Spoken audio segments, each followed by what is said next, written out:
Hi, my name is John Moran, and I'm a historic interpreter on Alcatraz Island. I've worked here for over 17 years. I've got to meet and interview former convicts, former correctional officers, families, kids that grew up on Alcatraz, and I was going to share a little bit about what I've learned about this island with you today.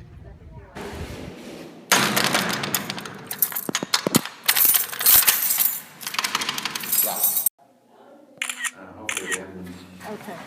So we're heading up still the same pathway that, the convicts would have taken. So they're walking up this road in handcuffs and leg irons back in the days of Moose and his sister Natalie.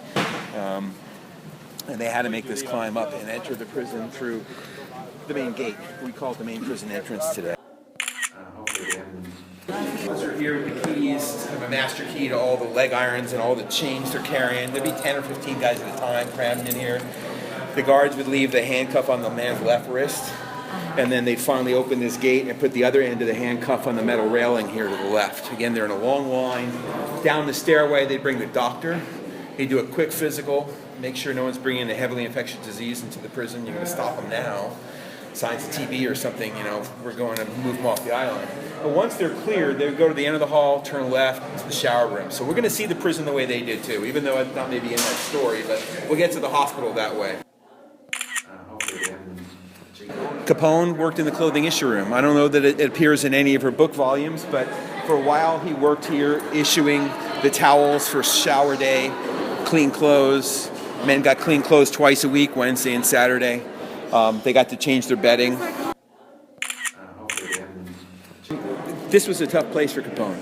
He was stabbed in this room, stabbed in the back twice by his co-worker here as they mopped the showers. He was hit in the head with a wrench in the laundry, woke up getting stitches in the hospital, completely unconscious, knocked into consciousness.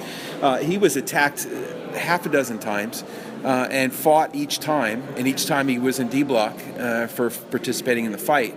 But it was not a pleasant place. I'm not sure how it comes across in the book. Capone's time was not good on Alcatraz. Cold water sink, toilet, the fold-down table. Capone's bed would have been right here. You see the hooks on the wall. The bed would fold up. There was a little hook here to hold it at the top, so he had a little bit more room. It's 5 feet wide. It's 9 feet long. Got a 7-foot ceiling. And if you don't play by the rules, you're in the cell 23 hours a day. You're out 20 minutes for breakfast, 20 for lunch, 20 for dinner. That's your 1 hour out. 23 hours a day in, 3 20-minute meals. And if you behave, they could give you 2 hours in the rec yard on Saturday. Well, he could hang up a raincoat. He'd have a woolen watch coat. He'd have a woolen cap. He'd have a cotton cap. You could hang those bits of items up. But no other, there'd be 2 shelves in the back. Could have 3 books. Could have 5 photographs. Very small possessions. Again, he's only changing his clothes twice a week, and they keep the other sets of clothes downstairs for him. So no need for a lot of storage. Less for the guards to search. It's very Spartan.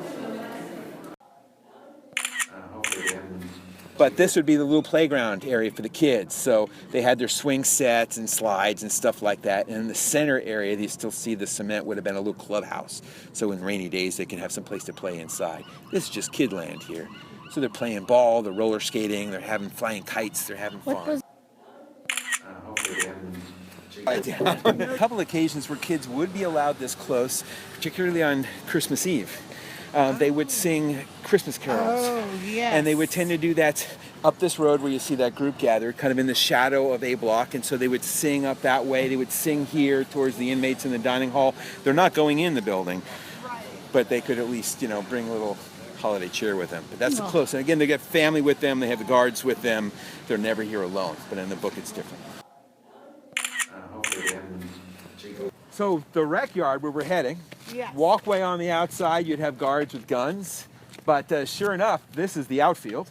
So if you're going to be collecting baseballs, it's either off this wall or off the other wall. So it might have been back there. We can go do a little walking around and check. I know the gardens group has turned up items like that. So that's the model industrial building. So you've got laundry, you've got a furniture factory, small wooden items. You've got a tailor shop where they're making prison uniforms and guard uniforms. You've got a cobbler shop. They're making shoes, repairing shoes. And so, yes, Capone and others have worked in that building. The warden himself again, James A. Johnston, Saltwater Johnston.